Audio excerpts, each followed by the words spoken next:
Assalamualaikum dan selamat pagi murid-murid. Hari ini cikgu akan paparkan kepada kamu satu gambar. Cikgu nak kamu perhatikan gambar tersebut kerana gambar ini merupakan salah satu perkaitan dengan topik pembelajaran pada hari ini. Cikgu beri masa kepada kamu untuk berfikir apakah gambar yang cikgu paparkan ini.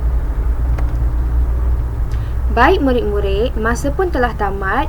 Gambar yang dipaparkan ini merupakan gambar komputer. Jadi, apakah perkaitan komputer ini dengan topik pembelajaran pada hari ini?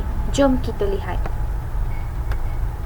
Topik pembelajaran pada hari ini merupakan iaitu konsep asas pemikiran computational bersama Cikgu Ayuni. Okey, sebelum kita masuk ke pembelajaran pada hari ini, cikgu minta kamu semua fokus dengan pembelajaran kamu pada hari ini kerana di akhir pembelajaran nanti, cikgu akan tanyakan kepada kamu soalan sama ada kamu fokus ataupun tidak dengan pengajaran cikgu. Okey. Mari kita lihat objektif pembelajaran. Di akhir pembelajaran nanti, diharapkan kamu semua dapat menggunakan konsep pemikiran computational dalam fasa pembangunan atau cara aritmetik iaitu analisis masalah. Okey. Seperti yang kamu tahu, kamu sudah pun mempelajari pemikiran computational di tingkatan 1. Jadi, dalam topik pembelajaran pada hari ini iaitu pemikiran computational merupakan salah satu kesinambungan ataupun sambungan daripada topik yang kamu pelajari di tingkatan 1 dan kamu aplikasikan pemikiran computational tersebut untuk membuat projek pada tingkatan 3 ini. Okey.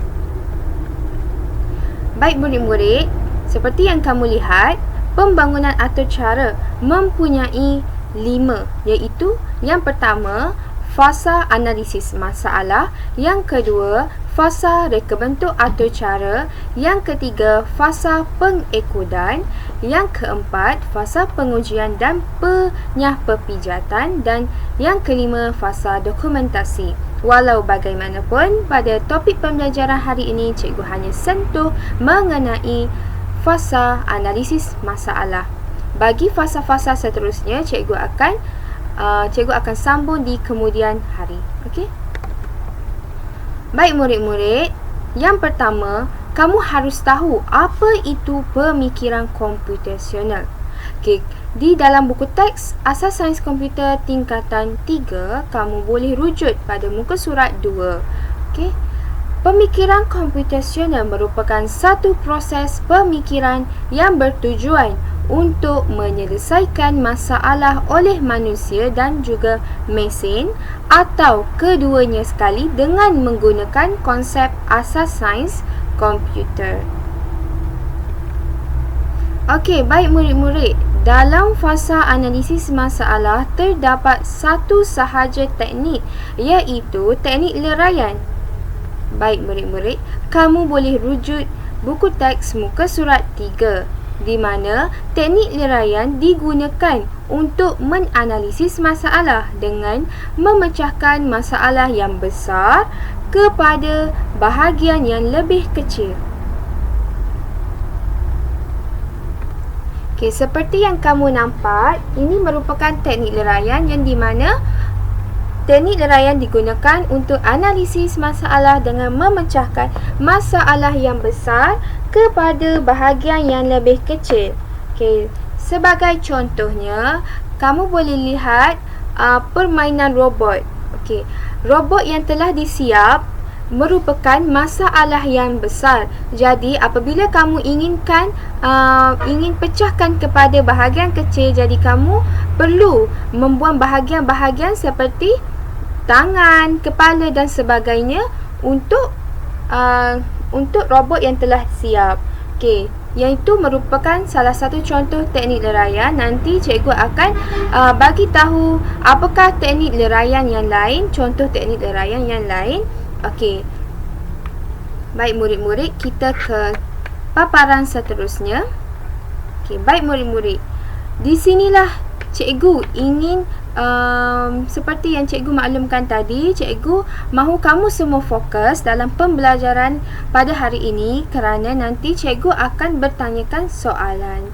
Okey, jadi di paparan tersebut kamu boleh baca, bolehkah kamu imbas kembali? Bermaksud kamu apa yang kamu faham mengenai topik pembelajaran pada hari ini. Okey. Jadi pembelajaran pada hari ini mengenai teknik leraian. Teknik leraian yang merupakan salah satu teknik dalam fasa analisis masalah. Kamu jangan lupa, kamu perlu mengetahui terlebih dahulu konsep pemikiran komputasional supaya apabila kamu melakukan projek nanti, kamu tidak bertukar-tukar fasa. Okey? Okey, baik murid-murid, terdapat beberapa aplikasi dalam kehidupan seharian. Cikgu akan mengaitkan topik pembelajaran hari ini dengan kehidupan seharian. Okey, seperti sidai pakaian. Okey, dalam sidai pakaian bermaksud, okey, kamu boleh bayangkan dalam sebuah bako terdapat banyak pakaian. Jadi untuk kamu leraikan satu persatu pakaian tersebut, kamu kena letak satu persatu pakaian tersebut. Bermaksud kamu telah meleraikan satu demi satu pakaian tersebut. Yang kedua adalah penggunaan puzzle. Okey, kamu semua mesti pernah menggunakan puzzle. Okey, kamu boleh bayangkan puzzle yang telah siap, kamu ingin leraikan satu persatu, kamu hanya perlu cabut satu persatu. Okey, ini merupakan contoh lain bagi penggunaan teknik leraian. Cikgu nak kamu semua tonton video ini. Okey. Okey, mari kita lihat sama-sama video ni.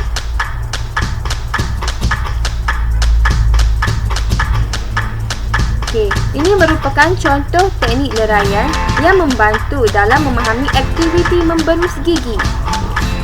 Kita selalu memberus gigi kan murid-murid. Okey, soalan-soalan berikut boleh digunakan untuk meleraikan aktiviti memberus gigi. Yang pertama, okey, apa jenis berus gigi yang digunakan? Okey, sama ada Colgate, Sensodyne ataupun yang lain-lain. Yang kedua, apa jenis ubat gigi yang digunakan? Darlie ke, Colgate ke dan sebagainya.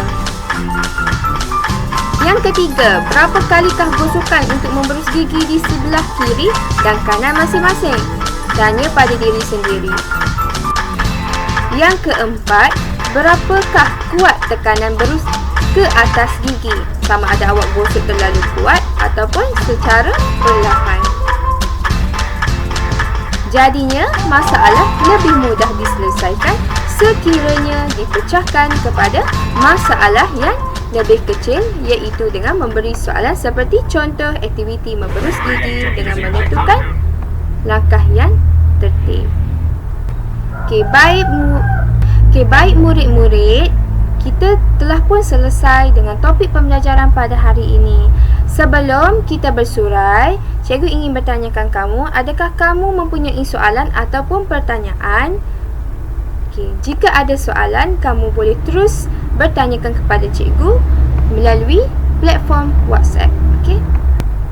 Okey, baik murid-murid, sebelum bersurai, cikgu ingin beri kepada kamu latihan pengukuhan. Yang pertama, kamu perlu membaca buku teks muka surat 4 dan 5. Okey. Kamu perlu membaca buku teks muka surat 4 dan 5. Okey, ni buku teks. Okey. Kerana cikgu akan dalam topik tersebut, cikgu akan mengajar kamu di kelas seterusnya.